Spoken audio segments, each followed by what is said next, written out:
السلام علیکم۔ ویڈیو کی طرف جانے سے پہلے میری آپ سے گزارش ہے کہ آپ اس چینل کو ضرور سبسکرائب کریں تاکہ ہر نئی آنے والی ویڈیو آپ تک پہنچ سکے۔ یہ آج سے 6 سال پرانی بات ہے۔ میں ایک درمیانے سائز کی کمپنی چلا رہا تھا۔ ہم لوگ امریکی کمپنیوں کو IT سلوشن دیتے تھے۔ ہمارے سلوشن $10-15 مالیت کے ہوتے تھے، لیکن ہمارے گاہکوں کی تعداد زیادہ تھی، چنانچہ $10-15 ایک دوسرے کے ساتھ ضرب کھا کر بڑی رقم بن جاتے تھے۔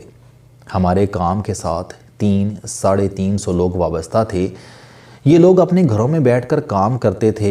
ہم ان کا کام پول کرتے تھے اور اس کی نوک پلک سنوار کر اسے انٹرنیشنل سٹینڈرڈ کے مطابق بنا کر کمپنیوں کو بھجوا دیتے تھے۔ ہماری زندگی ہموار اور رواں چل رہی تھی، مگر پھر اچانک صدر اوباما نے پالیسیاں تبدیل کرنا شروع کر دیں۔ یورپ اور امریکہ میں پاکستان کا امیج بھی مزید خراب ہو گیا، لہٰذا کمپنیوں کو جو ہی پتہ چلا ہم پاکستانی کمپنی ہیں، وہ ہم سے رابطہ منقطع کر دیتی تھیں۔ یہ سلسلہ بڑھتے بڑھتے وہاں پہنچ گیا جہاں ہمارا بزنس تیزی سے نیچے آنے لگا۔ ہمارے بینک اکاؤنٹس خالی ہو گئے، لوگ فارغ بیٹھ گئے اور ہم پریشانی سے ایک دوسرے کا منہ دیکھنے لگے۔ میرا صرف ایک سورس آف انکم رہ گیا اور وہ تھا صحافت۔ میں ان دنوں شدید ڈپریشن سے گزر رہا تھا۔ میں ڈپریشن میں ہمیشہ عجیب و غریب حرکتیں کرنا شروع کر دیتا ہوں۔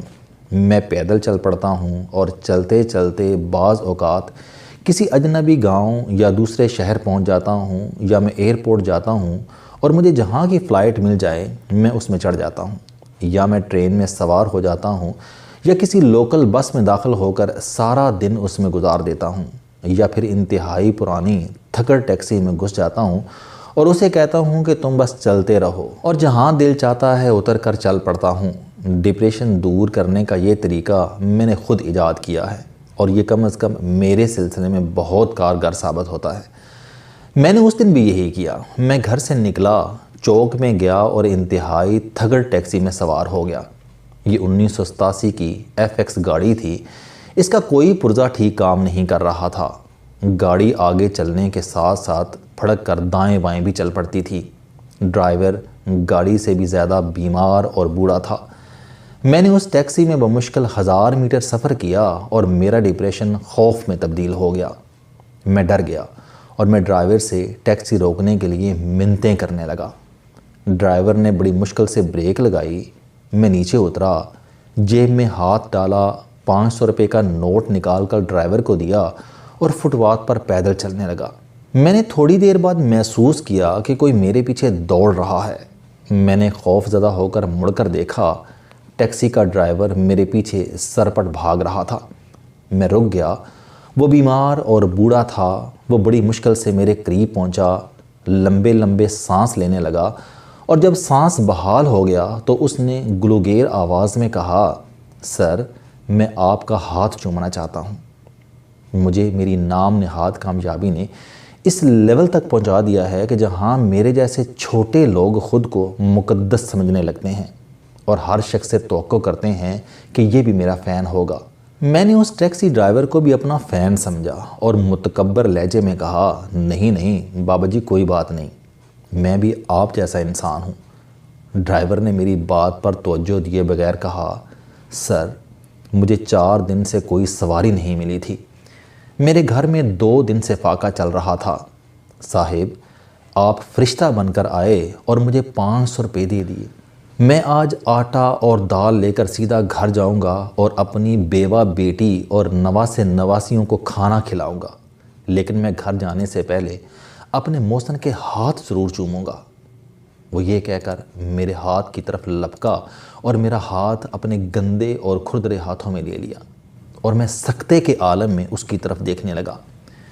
مجھے اس وقت محسوس ہوا کہ میرا تازہ بزنس فلاپ ہوا ہے۔ میں کریش کر رہا ہوں، لیکن میں اس کے باوجود اس شخص کی نظروں میں دنیا کا امیر ترین شخص ہوں۔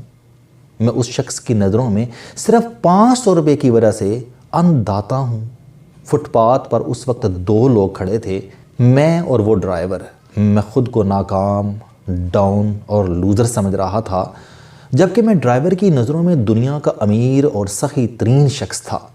میں نے فوراً ڈرائیور کا ہاتھ پکڑا اور اس کا رخ موڑا، اسے اپنی جگہ کھڑا کیا اور خود اس کی جگہ کھڑا ہو گیا، اور پھر وہ لمحہ آ گیا جس نے مجھے دنیا کی چوتھی سچائی سمجھا دی، اور وہ چوتھی سچائی تھی ہم ناکام ہونے، بدحال ہونے اور کریش ہونے کے بعد بھی جہاں پہنچتے ہیں وہ جگہ لاکھوں، کروڑوں بلکہ اربوں لوگوں کی زندگی کا سب سے بڑا خواب ہوتی ہے۔ لوگ نسلوں کی محنت کے بعد بھی اس جگہ تک نہیں پہنچ پاتے جہاں ہم اونچائی سے گرنے کے بعد، ناکام ہونے کے بعد ٹک جاتے ہیں۔ ہمارے ملک میں اس وقت بھی کروڑوں لوگ صرف 500 روپے کے لیے سارا دن فٹ پاتھ پر گزار دیتے ہیں۔ ہمیں جس دن پانی کی بوتل نہیں ملتی، ہم نلکے کا پانی پینے پر مجبور ہوتے ہیں۔ نلکے کا وہ پانی کروڑوں لوگوں کی زندگی کا سب سے بڑا خواب ہوتا ہے۔ ہم آدھا برگر اپنی پلیٹ میں چھوڑ کر گھر آ جاتے ہیں۔ لاکھوں لوگ برگر کے اس ٹکڑے کے لیے پوری زندگی آسمان کی طرف دیکھتے رہتے ہیں۔ ہم ریسٹوران میں ٹرائی کرنے کے لیے 4 ڈشیں منگوا لیتے ہیں، پسند نہیں آتی تو چھوڑ دیتے ہیں۔ دنیا میں اس وقت بھی ایسے کروڑوں لوگ موجود ہیں جو ایسے کھانوں کی صرف خوشبو سونگھنے کے لیے کچرا گھروں کا کچرا ادھیڑتے رہتے ہیں۔ ہم چائے کی جگہ کافی پیتے ہیں، لیکن ہمارے دائیں بائیں ایسے لاکھوں لوگ موجود ہیں جن کی نظروں میں چائے دنیا کی سب سے بڑی عیاشی ہے۔ ہم رات سوتے وقت گندے مندے کپڑے پہنتے ہیں۔ ہمارے 4 سال پرانے سلیپر، ہماری ٹوٹی ہوئی پلیٹس، ہماری پھٹی ہوئی کتابیں، خراب کاپیاں اور ہمارے بچوں کے نکارہ کھلونے، یہ بھی اربوں لوگوں کی زندگی کا سب سے بڑا خواب ہوتے ہیں۔ لوگ آٹے کے ایک تھیلے، گھی کے ایک ڈبے اور سر کے ایک دوپٹے کے لیے سارا دن لوگوں کی دہلیزوں پر بیٹھے رہتے ہیں۔ یہ لوگ اپنے کپڑے خود خرید سکیں، یہ جیب سے پیسے نکالیں اور دکان سے جو چاہیں خرید لیں، یہ مسرت ان کی زندگی کا سب سے بڑا خواب ہوتی ہے۔ یہ اس سطح تک پہنچنے کے لیے گڑ گڑا کر دعائیں کرتے رہتے ہیں۔ ہم میٹرک پاس ہیں، ہم BA میں 3 درجے میں پاس ہوئے اور ہم نے 4 سال میں گھسٹ کر MA کر لیا۔ ہمیں منتوں اور دعاؤں کے بعد کلرک کی نوکری ملی۔ ہمارے پاس صرف اسکوٹر یا صرف ٹوٹا ہوا سائیکل ہے۔ ہم FX گاڑی چلا رہے ہیں اور ہم صرف 2 مرلے کے گھر میں رہتے ہیں۔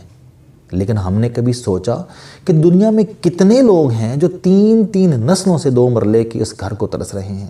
ممبئی اور کلکتہ میں آج بھی لاکھوں لوگ فٹ پاتھوں اور سڑکوں پر پیدا ہوتے ہیں اور پوری زندگی ان فٹ پاتھوں پر گزار کر انہی فٹ پاتھوں پر مر جاتے ہیں، اور میونسپل کمیٹی کے سویپرز ان کی لاشیں کچرا گاڑیوں میں لاد کر لے جاتے ہیں۔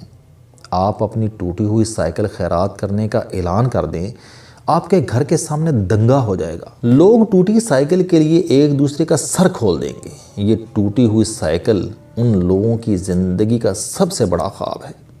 آپ میٹرک کے بعد دائیں بائیں دیکھیں، آپ کو کروڑوں لوگ میٹرک کی سند سے محروم ملیں گے۔ یہ لوگ نسلوں سے ہائی سکولوں کو حسرت سے دیکھ رہے ہیں، لیکن یہ سکول کی دہلیز کے اندر داخل نہیں ہو پا رہے۔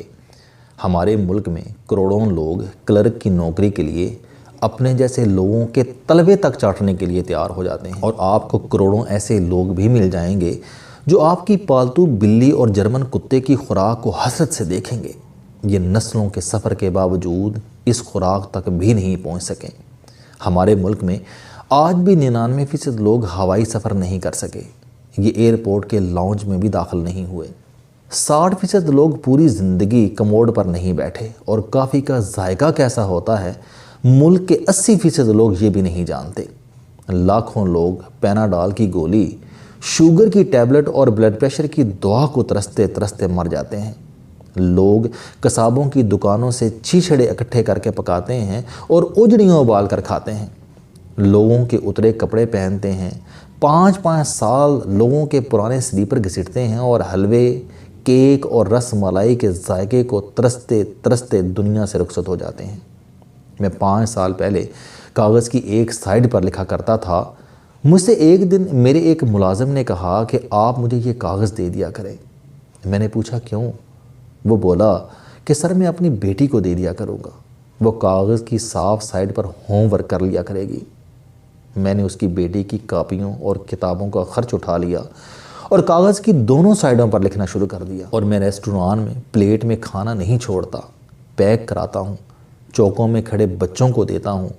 ہم نے کبھی سوچا کہ ہم زندگی میں جس ناکامی، جس محرومی اور جس زوال کو زوال سمجھتے ہیں، وہ زوال، وہ محرومی اور وہ ناکامی کتنے لوگوں کی زندگی کا سب سے بڑا خواب ہوتی ہے۔ لوگ نسلیں خرچ کر کے بھی اس کھجور تک نہیں پہنچ پاتے جس میں ہم آسمان سے گر کر اٹک جاتے ہیں اور باقی زندگی شکموں میں گزار دیتے ہیں۔ وہ بوڑھا ڈرائیور میرے سامنے کھڑا تھا، میں نے اپنے دونوں ہاتھوں میں اس کے کھردرے ہاتھ پکڑ رکھے تھے اور زاروں قطار رو رہا تھا، اور وہ حیرت سے میری طرف دیکھ رہا تھا۔ وہ حیران تھا کہ میری جیب میں جب 500 روپے کے نوٹ ہیں تو پھر میں کیوں رو رہا ہوں، میں کیسے دکھی ہو سکتا ہوں۔ میں اسے کیسے بتاتا کہ میں ناشکری کے مرض میں مبتلا ہوں، اور ناشکری ایک ایسا کینسر ہے جس کا علاج بڑے سے بڑے ڈاکٹر کے پاس بھی موجود نہیں۔ السلام علیکم، آپ سٹوڈنٹ ہیں، کوئی جاب کرتے ہیں، کاروبار کرتے ہیں، یا پھر آپ گھریلو زندگی گزار رہے ہیں۔ اگر آپ اپنی زندگی کو بدلنا چاہتے ہیں تو اس چینل علم دوستی پر آپ زندگی میں کامیابی کے لیے جاوید چوہدری صاحب کے موٹیویشنل، سوشل، سیلف ڈسکوری سے ریلیٹڈ اور صحت سے متعلق بے شمار کالم سن سکتے ہیں۔ میرا دعویٰ ہے کہ یہ چینل آپ کی زندگی بدل دے گا۔ اس چینل کا مقصد اچھی باتیں معاشرے میں پھیلانا ہے، اور اچھی بات کو دوسروں تک پہنچانا صدقہ جاریہ ہے۔